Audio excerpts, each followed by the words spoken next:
I just needed 1 hour to grieve. But my manager handed me a coffee and said, "You can mourn on your own time." That was 4 hours after I threw dirt on my father's casket. What she didn't know? I still held the keys to a $2 million deal. I'm Daniel Brooks.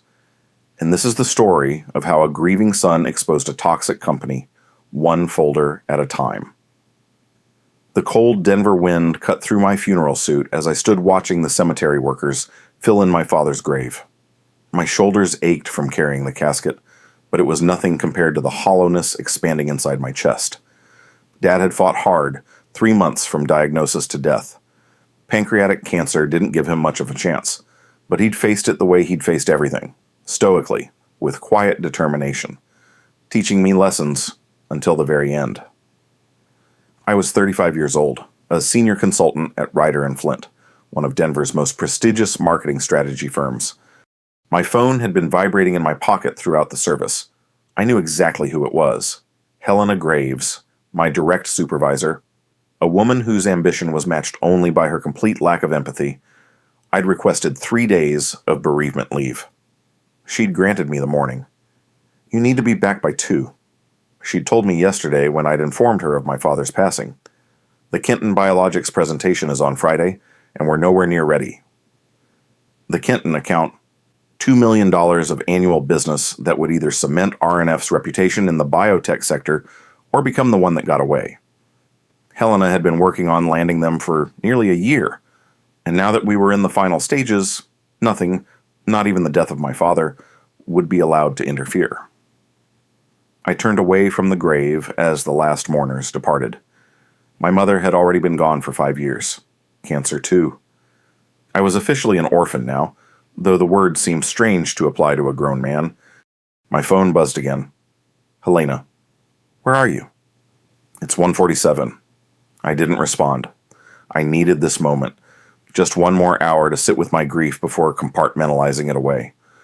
1 hour to say goodbye to the man who had raised me alone after Mom died, who had worked 2 jobs to put me through college, who had never once complained about his own hardships, but corporate America waits for no one, especially not at Ryder & Flint. I knew the culture when I signed on 7 years ago. I just never expected to test its limits quite like this.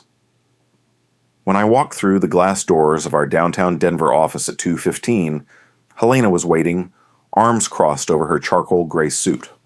Her blonde hair was pulled back so tightly it seemed to stretch her face, accentuating her perpetual look of disapproval.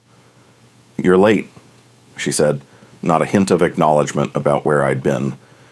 "My father's funeral ran long," I replied, my voice hollow. She held out a paper cup of coffee. "You can mourn on your own time. Brooks, either finish the deck or pack your desk. Kenton is expecting our best work tomorrow morning, and I won't let your personal situation jeopardize this deal." I took the coffee silently, the heat burning through the paper cup into my palm. I barely felt it. The smell made my stomach turn. I hadn't eaten since yesterday. "The Kenton team arrives at 9 a.m. sharp." Helena continued as if discussing the weather. "I need the complete presentation, with all the market projections and competitive analysis, on my desk by 7 a.m. for final review." I nodded numbly. It was currently 2:20 p.m. The presentation required at least 12 more hours of work. I would be here all night. "Business doesn't stop for death, Brooks," Helena added as I walked toward my desk. "Remember that." My desk looked exactly as I'd left it 3 days ago when I'd received the call that Dad had taken a turn for the worse. The half-empty water bottle, the protein bar wrapper, the stack of data reports on Kenton Biologics' main competitors. It felt like a lifetime had passed since then. I set my laptop down and loosened my tie. Still the same black one I'd worn to the funeral. My fingers trembled slightly as I opened the presentation file. "Focus," I told myself. "Just get through this. Dad would understand." The office emptied gradually as the afternoon stretched into evening. By 8 p.m., I was alone with the hum of the HVAC system and the occasional ping from my email. Helena had sent 16 messages since I'd arrived, each one more demanding than the last. "Helena, where are the Q2 projections?" "Helena, The executive summary needs to be punchier. Helena, did you include the regulatory compliance section? Each message was like a tiny needle, pricking at my already frayed nerves. I hadn't slept properly in days. The grief sat heavy in my chest, making it hard to breathe, hard to think, but I pushed through, slide after slide, hour after hour. Around midnight, I heard the jingle of keys. Jorge, the night janitor, appeared in the doorway of our open plan office. "Mr. Brooks," he said, surprised. "You're still working? It is very late." Jorge was in his 60s, a quiet man with kind eyes who had been cleaning our offices for as long as I'd worked there. We'd spoken occasionally, usually when I was burning the midnight oil for some deadline or another. "Big presentation tomorrow," I explained, my voice rough from disuse. He nodded, then looked more closely at me. "You are wearing funeral clothes. Someone died?" "My father," I said simply. Jorge crossed himself. "I am very sorry. I lost my daughter 3 years ago. The pain, it does not go away, but you learn to carry it." I hadn't known that about Jorge. In all our brief interactions, personal details had rarely been exchanged. That was the Ryder and Flint way, professional distance at all times. "Thank you," I said, meaning it. He disappeared for a few minutes, then returned with a fresh cup of coffee. Not from the office kitchen with its stale, bitter brew, but something that smelled rich and homemade. "My wife makes it," he explained. "With cinnamon. It helps on the long nights." He set it down beside my laptop and squeezed my shoulder briefly before continuing his rounds. That small gesture of kindness nearly broke me. I had to stop working for several minutes, staring blankly at the screen while I gathered myself. By 3 a.m., my eyes were burning, and the words on the screen had begun to blur. I was adding the final touches to the presentation, polishing transitions, double-checking data points, ensuring the narrative flow was compelling. In my exhausted state, I found myself clicking through various folders in our shared drive, looking for a specific market analysis report. That's when I noticed something. The Kenton project had been set up with an unusual permission structure. As the lead consultant, I had been given administrative access to the entire project drive, a responsibility Helena normally kept for herself. It was likely an oversight in the rush to get the project started months ago, but it meant I had the ability to control who saw what in the digital workspace. A dangerous thought began to form in my grief-addled, sleep-deprived mind. What if I created a special folder? Something that would only become visible during our presentation tomorrow. Something that showed exactly what kind of company Ryder and Flint really was. I hesitated. This wasn't me. I didn't sabotage projects or seek revenge. I was a professional who prided himself on his work ethic. But then I remembered Helena's words. "You can mourn on your own time." The callousness of it struck me anew. Before I could talk myself out of it, I created a new folder in the Kenton project drive. I named it Internal Ethics, Strictly Confidential, and set the permissions so that it would remain hidden until 9:15 a.m., 15 minutes into our scheduled presentation, when Helena would likely be in full pitch mode. Then I began to fill it. Over my 7 years at Ryder and Flint, I'd witnessed and experienced my fair share of toxic corporate behavior. Helena wasn't the only problem, but she was certainly the most egregious offender. And I had evidence. I uploaded screenshots of emails where Helena had demanded that employees come in despite severe illness. I found the thread where she'd threatened to fire Priya from accounting if she took time off when her child was hospitalized. I included the data on our department's turnover rate, 78% in the last 2 years, nearly triple the industry average. I added the email thread where Helena had argued against hiring a qualified black candidate because she wouldn't fit our culture. I included the audio file from a staff meeting where she'd said, clear as day, clients matter, people don't. And finally, I added the email she had sent me when I requested bereavement leave. Helena, handle your grief on your own time. The Kenton pitch is our priority right now.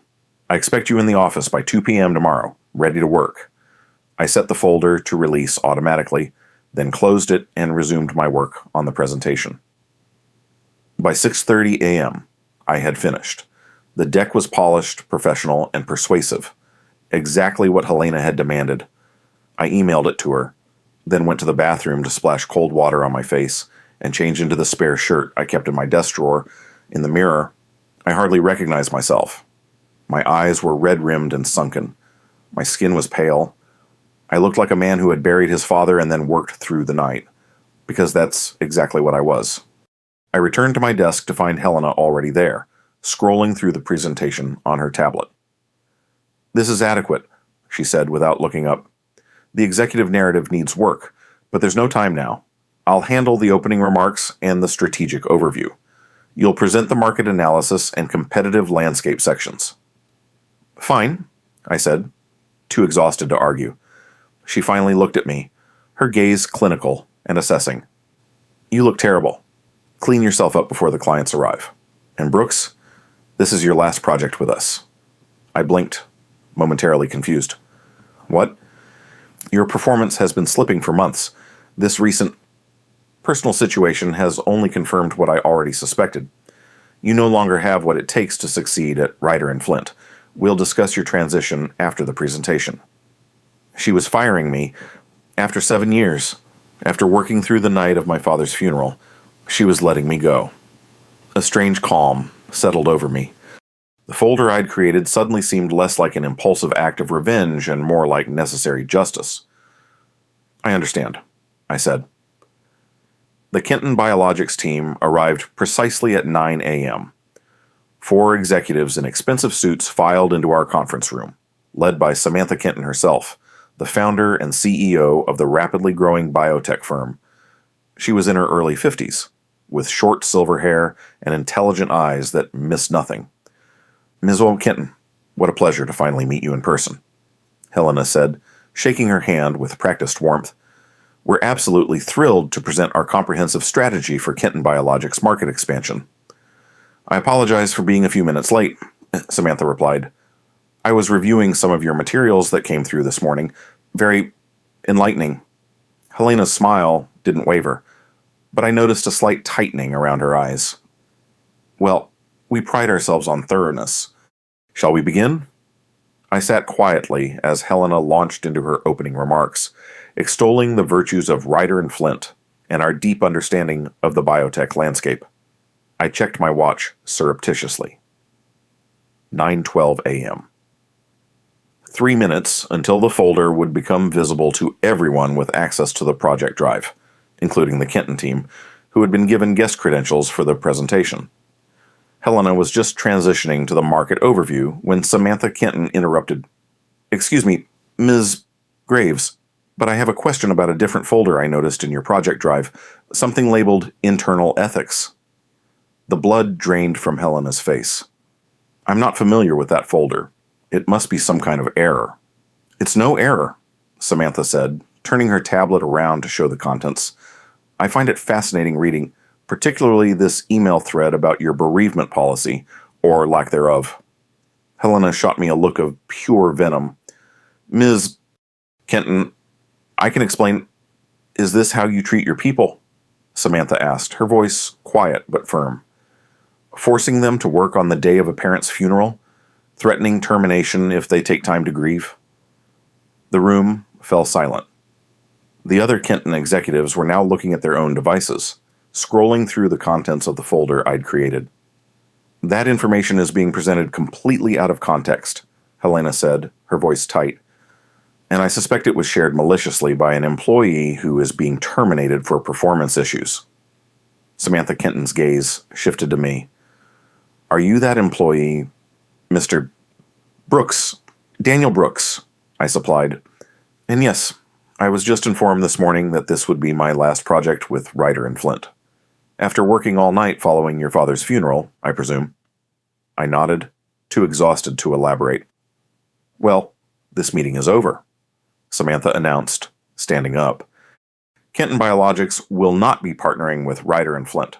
We choose our business partners based not only on their strategic capabilities, but also on their values and how they treat their people. And what I'm seeing here does not align with our values." Helena looked as though she'd been slapped. "Ms. Kenton, please, this is a $2 million opportunity. You can't possibly make this decision based on some internal communications taken out of context. I believe I just did, Samantha replied coolly. And to be clear, Ms. Graves, it's not just the appalling treatment of grieving employees, it's the racist hiring practices, the discrimination, the 78% turnover rate, and your charming quote about clients mattering but people not. It's the entire culture you've created. With that, she and her team gathered their belongings and left, leaving Helena and me alone in the conference room. For a long moment, neither of us spoke. Then Helena turned to me, her face contorted with rage. "You did this," she hissed. "You deliberately sabotaged a $2 million deal. I'll make sure you never work in this industry again." "You fired me anyway," I said, surprising myself with how calm I felt. What did I have to lose? "Give me the administrative password to the project drive. Now, I need to remove that folder before anyone else sees it." I considered her request. The password was my only leverage at this point. "I will," I said slowly. "Under certain conditions." Her eyes narrowed. "You're not in a position to negotiate." "Neither are you," I replied. "That folder is set to be automatically shared with the entire company at noon unless I stop it, and I'm guessing you don't want that." Her face paled. It was a bluff. I hadn't actually set up such an automatic share, but she had no way of knowing that. "What do you want?" she asked through gritted teeth. "A voluntary separation agreement, 3 months severance, continued health insurance coverage during that time, and a neutral reference for future employers." Helena's fist clenched at her sides. "You think you can blackmail me?" "I think I can negotiate a mutually beneficial exit," I corrected. "You get the password and can control the damage. I get a fair separation package. Or we can let the entire company see what's in that folder at noon. Your choice." She glared at me for a long moment, then stalked over to the conference room phone and jabbed at the buttons. "Jerry, I need a separation agreement drawn up immediately. Yes, for Brooks. Make it the standard voluntary package. 3 months severance, extended benefits. I need it within the hour." She hung up and turned back to me. "You'll have your agreement. Now give me the password." "When I sign the paperwork," I said. 2 hours later, I walked out of Ryder and Flint for the last time, a signed separation agreement in my bag and a strange sense of lightness despite my exhaustion. I had acted impulsively, perhaps even recklessly, but I couldn't bring myself to regret it. Something my father had said during his final days kept echoing in my mind. Don't let someone's cruelty break you. Let it build you. I went home and slept for 14 hours straight. I thought that would be the end of it. I took my 3 months of severance as an opportunity to properly grieve my father, to sort through his modest belongings, to reconnect with friends I'd neglected during my years of overwork at Ryder and Flint. I started applying for new positions, landing a few promising interviews. Then, 4 months after that fateful presentation, I received a call from an unfamiliar number. "Daniel Brooks?" a woman's voice asked when I answered. "Yes, that's me. This is Samantha Kenton. We met briefly during a rather dramatic presentation a few months ago." I sat up straighter. "Ms. Kenton, yes, I remember. I wanted to inform you of some interesting developments," she continued. "It seems Ms. Graves had a habit of reusing passwords across various platforms. After your departure, the IT team at Ryder and Flint discovered some concerning activities on her accounts." "What kind of activities?" I asked. My curiosity piqued. Financial improprieties, falsified expense reports, altered billing records. Apparently, she'd been charging personal expenses to client accounts for years. Samantha paused. "She was terminated immediately. No severance, no reference letter." I absorbed this information silently. I hadn't wished further harm on Helena, but I couldn't deny a certain sense of cosmic justice. "That's not why I called. However," Samantha continued, "I was impressed by your work on the presentation, the parts you actually got to present and the research you'd compiled. More importantly, I was impressed by your integrity. It takes courage to stand up to a toxic culture, especially in a moment of personal grief." "Thank you," I said, as uncertain where this was going. "Kenton Biologics is creating a new position, Director of External Relations and Corporate Culture. We're looking for someone who understands the importance of how a company treats not only its clients, but also its people. Someone with both strategic marketing expertise and a strong moral compass. I'd like to offer you the role." I was momentarily speechless. I'm honored," I finally managed. "But I should be transparent about my departure from Ryder and Flint. I did create that folder deliberately. Some might consider that unethical." "I consider it whistleblowing," Samantha replied. "And I'd rather hire someone who stands up against toxic behavior than someone who perpetuates it. The position comes with a comprehensive benefits package, including a generous bereavement policy and mental health support. The salary is 30% higher than what you were making at Ryder and Flint, and we have a strict work-life balance policy. No working through the night after family funerals." That last part made me smile. In that case, I'd be very interested in discussing the opportunity further. 2 weeks later, I accepted the position at Kenton Biologics.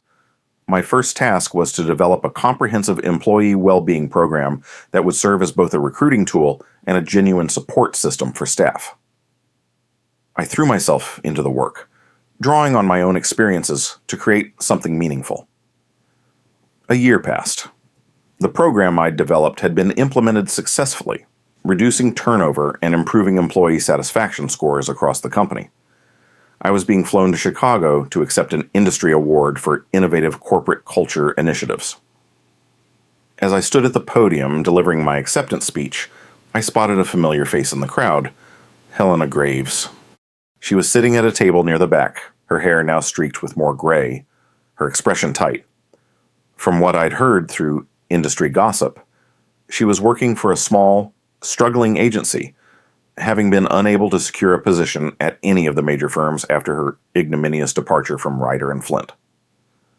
Our eyes met briefly. I could have felt satisfaction or vindication, but instead I felt only a calm acknowledgement. We had both made choices that led us to where we were now. I gave her a small nod and continued with my speech. Later, as the event was winding down, we passed each other near the exit. "Congratulations on the award," she said stiffly. "Thank you," I replied. "I hope you're well, Helena." She looked away. "I've been better."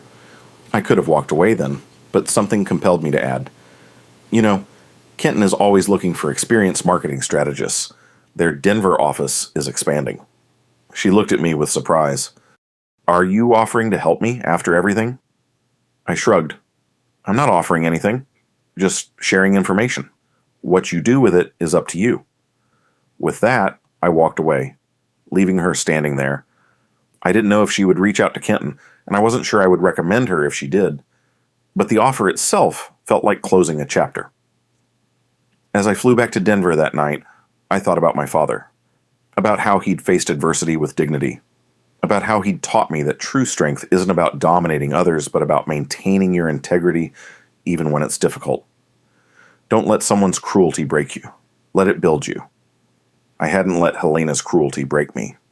Instead, it had led me to build something better, not just for myself, but for others. And in the end, that felt like the most fitting tribute to my father's memory I could have created. I'm Daniel Brooks, and that was the story of how a grieving son exposed a toxic company, one folder at a time. But more importantly, it's the story of how I honored my father's legacy by refusing to let cruelty have the final word.